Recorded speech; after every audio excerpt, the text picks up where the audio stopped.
We are live. Welcome to On Air, hosted by me, your girl, Chryssa Skodra, live from Finland. This is live. Good morning, Europe, and good afternoon, Asia. And I hope you see the replay later on, America. So, in this episode of On Air, the topic is interview tips for podcast hosts. Interview techniques, not only for podcast hosts, but also for webinar hosts. If your company asked you to host a webinar, or if your company asked you to interview someone, right, you have to tune in until the end of this 30-minute episode today, our live stream, which will show you and tell you some of the tips that I have gathered throughout my career. Allow me to say quickly a little bit to give you some insights who I am and why this topic resonates with me and is I feel very passionate about it. I have been a journalist. I'm 41 years old now, and for the past 15 plus years, I have worked as a journalist for radio, for TV, and for press. And I've had a chance to interview people from all walks of life, from prime ministers and diplomats to well-known rappers, athletes, business leaders, and of course, everyday citizens on the street. So I have accumulated the best tips that I would like to offer to you, all the non-journalists, for your information if you are soon about to host a podcast, a webinar, a live stream, or you're just simply curious to see what Chryssa has to say about this topic, how to make interviews run smoother and bring out the best of your guest, and you as a host, as an interviewer, you feel more confident. So stay tuned. This show is powered by OneStream Live, the cloud-based platform from Finland that has already thousands of users all over the world. You can go completely live as I am in the moment. Let me plug in my chat. So I'm connecting my live chat. So now I'm streaming this live stream on Facebook, LinkedIn, and YouTube. Wherever you're watching us from, you can send me a message. I see it here from my browser, from my virtual OneStream live studio. So all your comments come to me from wherever platform you're watching us from, and also I have a chance to pin them on the screen. Are you ready? Today, we're talking about interview techniques and tips. So let's get started. If you have any questions or any comments, let them write them down wherever you're watching us from, and I'll have a chance to get back to you. So first tip. Take a paper, note down, or make a mental note, and of course, watch the replay later on. First of all, I would start with this. One of my favorite quotes, it's often been accredited to Albert Einstein, is that education, and I paraphrase saying knowledge in general, is what remains in our brains after one has forgotten everything they learned. Why I'm saying this? Because the first tip is that you have to be well prepared when you go into an interview online or offline, of course, but you shouldn't be so strict with your questions, but rather have themes. For instance, you have to do a very good research, a deep research on your guest. Of course, usually you're getting probably a short bio upon your request, right? They're sending you their bio or you're checking them out on LinkedIn. But I would argue, go a little bit deeper. Check their digital footprint, find articles, past interviews they have made. Check out their social media posts. You're not stalking exactly, but you have to do your research. And of course, if the information is online, and it's available for you to research and look into, then it's fine. So find what excites your guests, what defines them, what makes them who they are. Now you know your guest quite well. After you've done this deep research, I would say you have to prepare, instead of a list of questions, a list of themes. So go write in the document and your notes for before the interview takes place a list of themes. At first, I want to cover your childhood, your professional background, your educational background. Then we come to this great conflict that happened in your life, right? That you had a change of career or a change in your narrative. Try to give to your audience a great story, a plot that has a beginning, a middle, and a great end. So try to think holistically of the interview as a whole. Let's say you're hosting and interviewing someone for 30 minutes. Make sure that you start from the beginning, then the story, your interview reaches a climax, right? And then it goes down to have a nice closure. Think about in terms of storytelling and creating this great profile on your guest. So tip number one, I say go deep in research about the person you're interviewing, but don't have a set list of questions. Have rather a list of themes that combine tell a great story. Tip number one. Let's go into tip number two. Now, regarding the actual questions, because of course during the interview you'll be asking specific questions, right? So your questions should be, first of all, open-ended questions, right? Not questions that can be answered by a yes, no.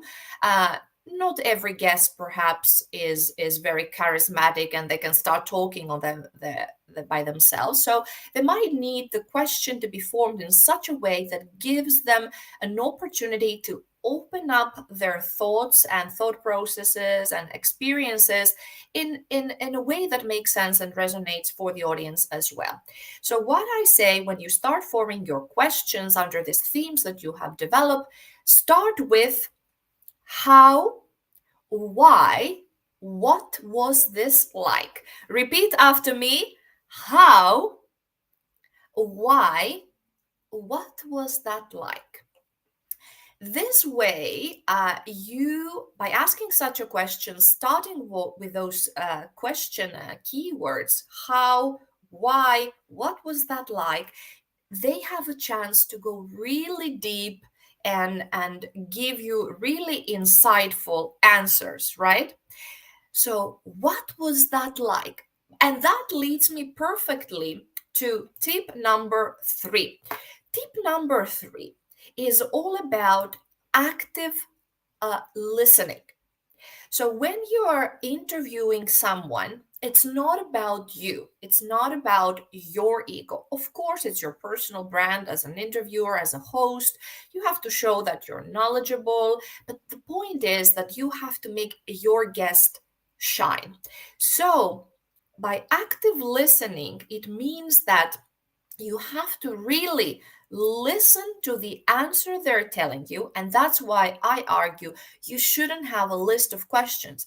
Because what happens when we have a set list of questions, we have the notes on the screen somewhere there on our teleprompter if we have something, or in a paper in front of us, and then we are sort of stuck in this structure. We're not actively listening to what they're saying. We're just thinking, what are we going to ask next? And that is really killing the authenticity, is killing the natural flow of a great interview. So first of all, as I said, tip number one, think in themes rather than questions. Then when you formulate your questions based on those themes, think about how, why, what was that like, or tell us more about that. So number three, about mastering your own active listening, means that you are picking up keywords or emotions you sensed from your interviewee, and then you follow up naturally into the conversation, into the interview, by asking a question. So listen actively, pick up some keywords or some key phrases, then use the keywords that I told you before in tip number 2. So how, why, what was that like? And by repeating some of the phrases that the person you interviewed said in their answer before, you ask your next question. So this way you have a great follow-up and a natural conversation that really resonates with your audience. Because what you should have in mind is that you should always ask yourself that internally: what would my audience want to know next? Think about that. You are the voice, the eyes, and the ears representing your audience. You're doing it for them, you're doing it for your audience. You have to think that the invisible audience that we have now watching us, they're naturally curious about the topic. That's why they decided to tune in and watch this webinar, watch this podcast, or this live stream. So you have to be their eyes and ears and then mouth. So from your mouth should come such questions that really that would come from the audience. Now, tip number 4. You, as a host and an interviewer, you have to create a great psychological safety between you, yourself, and the person you're interviewing. So in order for you and your guest to have a great interview, you must have some kind of chemistry. And of course, chemistry, we cannot have chemistry with everybody, but we can have some kind of chemistry and good vibe and good energy.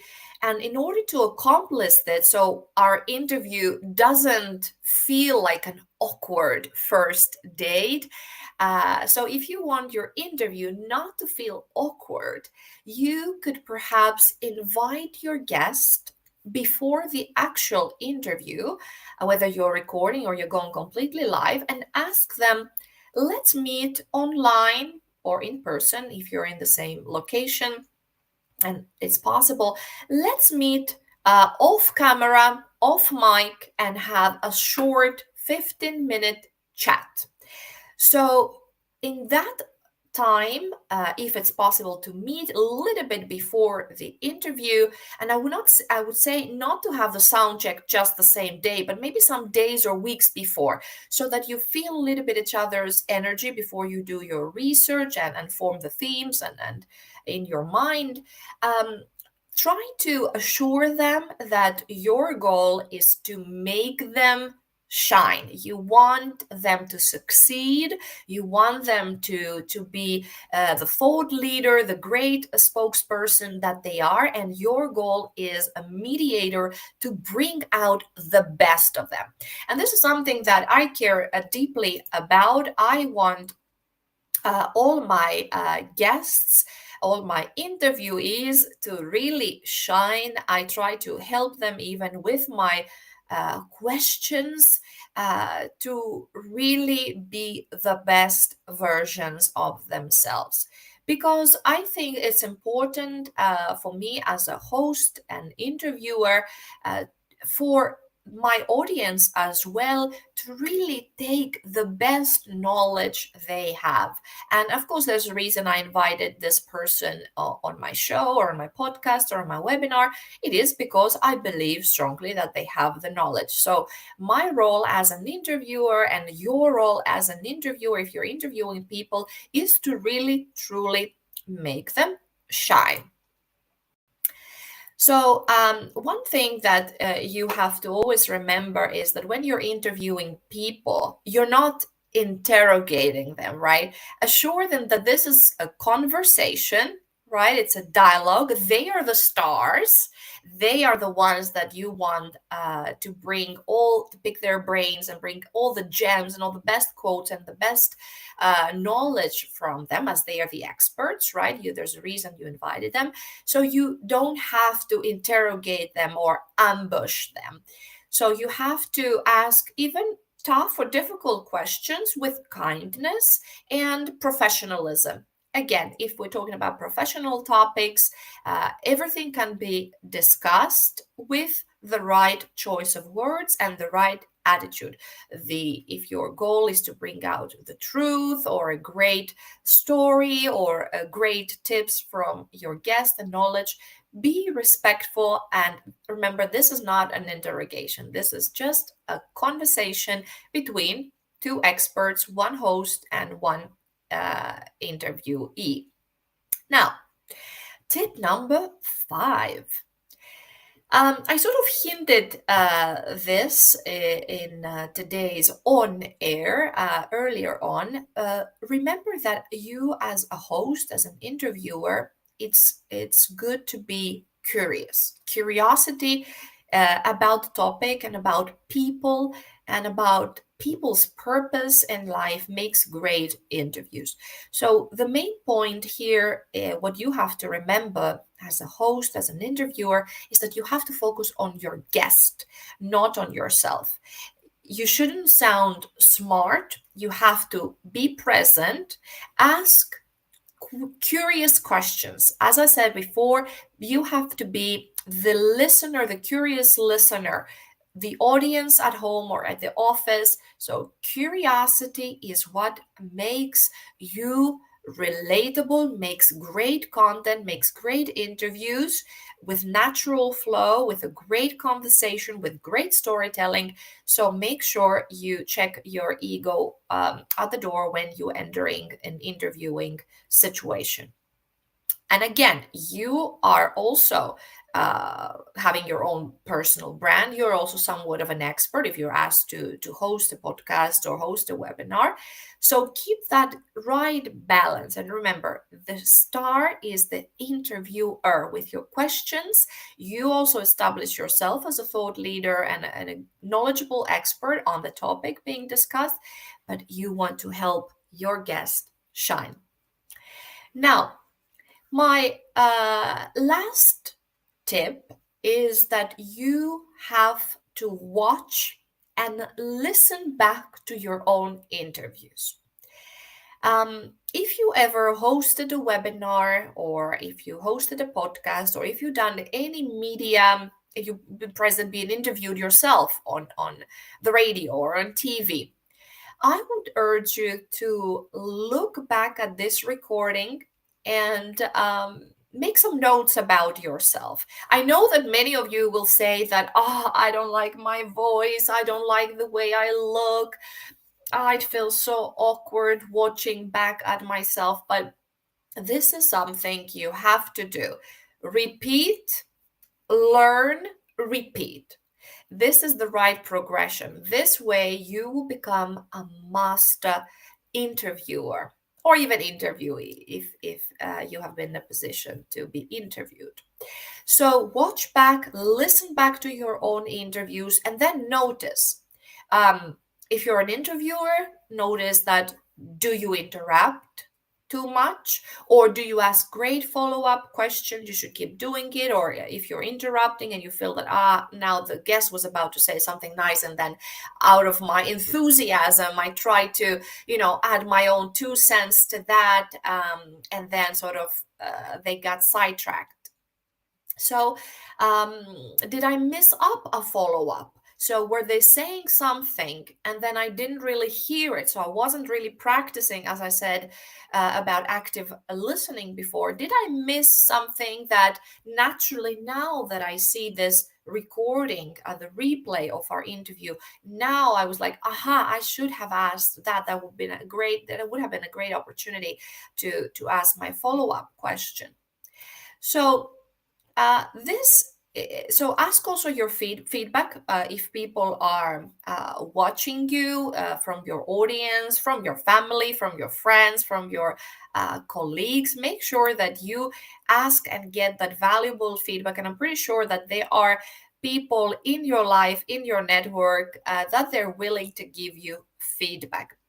Because one thing that you should remember is that everybody wants us to succeed. This is something I've been telling when I was teaching also here in Finland at the University of Applied Sciences, and I had students. I was teaching marketing and public speaking and blogging.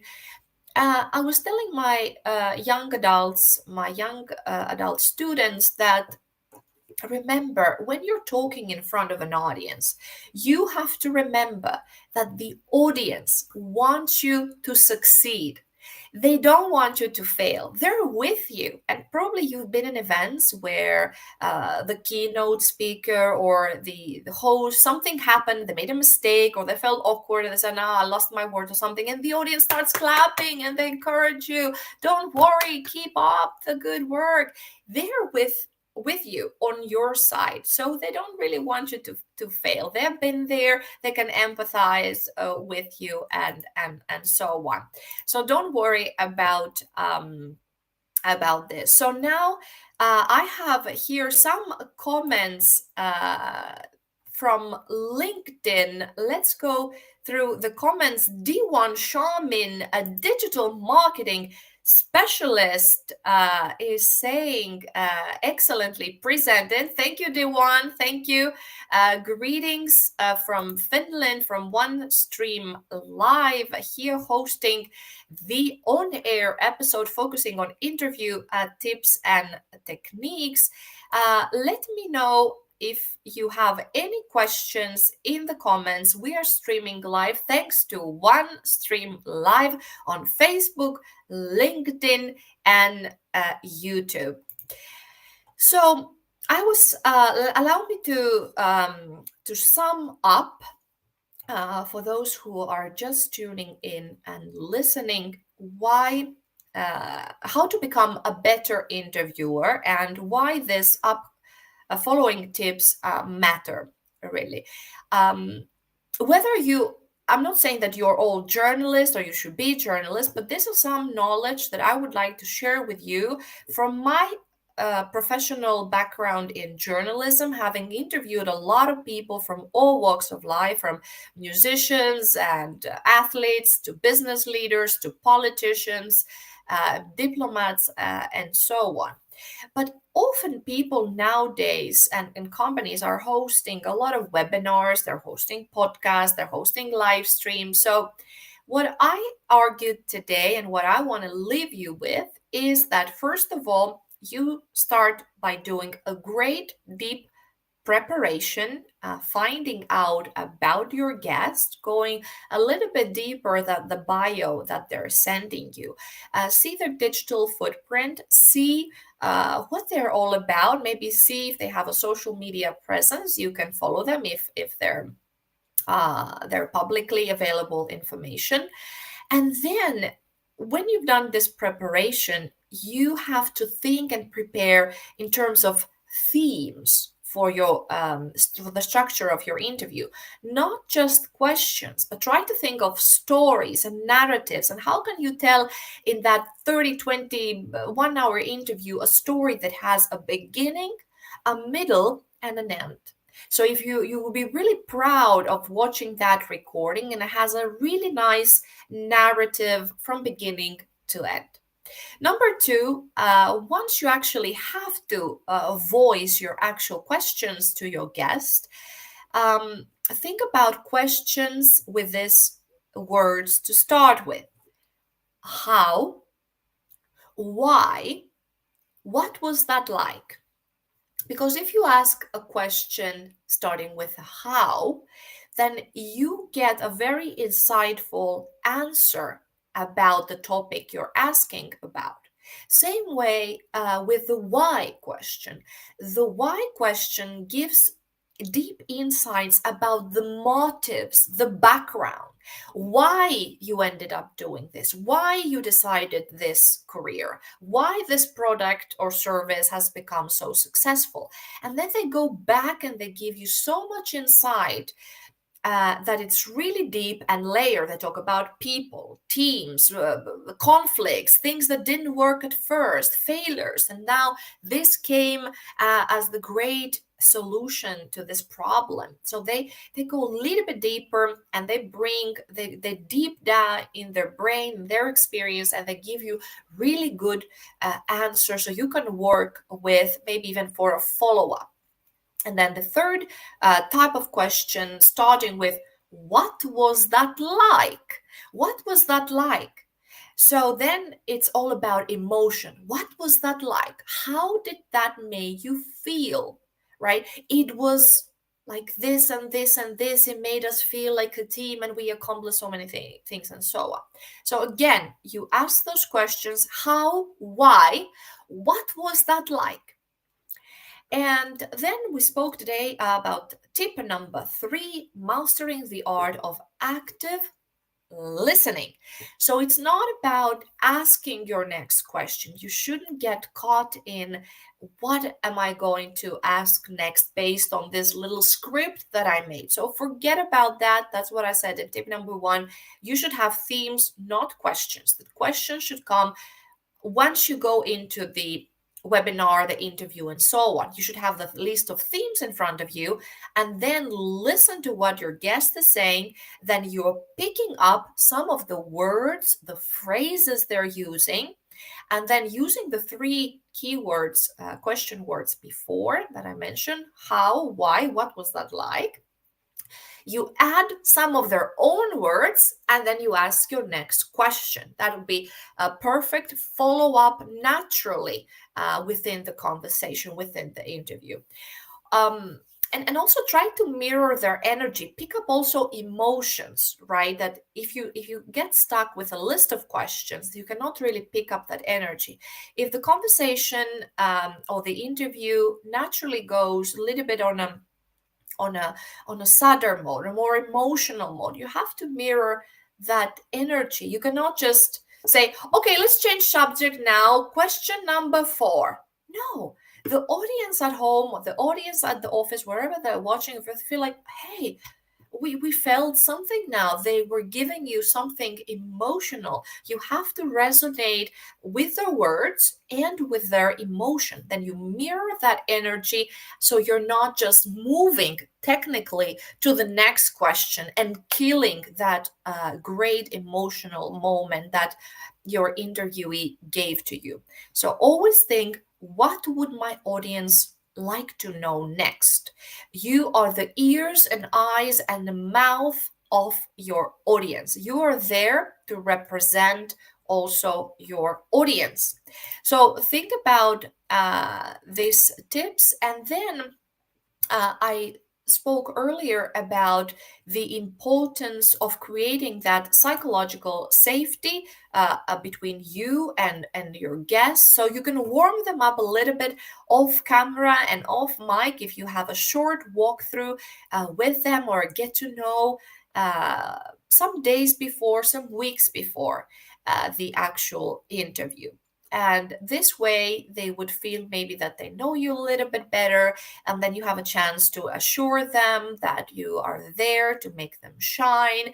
You're not going to embarrass them, and why would you? You're not going to ambush them. You're not there to interrogate them. You are just there to make them look knowledgeable and bring out the best of them. And number 5, fifth tip is to stay curious and ask questions that a curious listener would do, focusing mainly on your guest and not your ego. It's not about you sounding smart and asking very elaborate questions, but rather trying to be present and putting the spotlight really on your guest. And my 6th tip is to always watch back that recording, listen to that audio, and be critical with yourself and try the next time you're doing an interview to avoid all the little issues that you notice with yourself. So ask for feedback, be critical yourself, and this way you're guaranteed to have a great interview session going on. Practice makes perfect. I would like to thank you for tuning in and listening to today's on air episode focusing on interview techniques and tips. And don't be hesitant.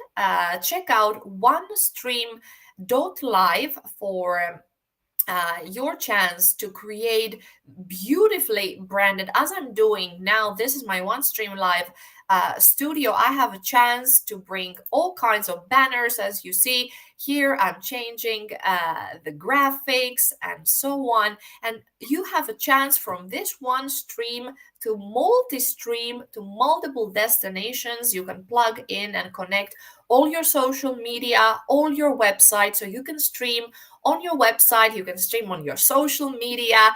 I'm doing now streaming on my Facebook, LinkedIn, YouTube, as well as OneStream Live's account on Facebook, LinkedIn, and YouTube.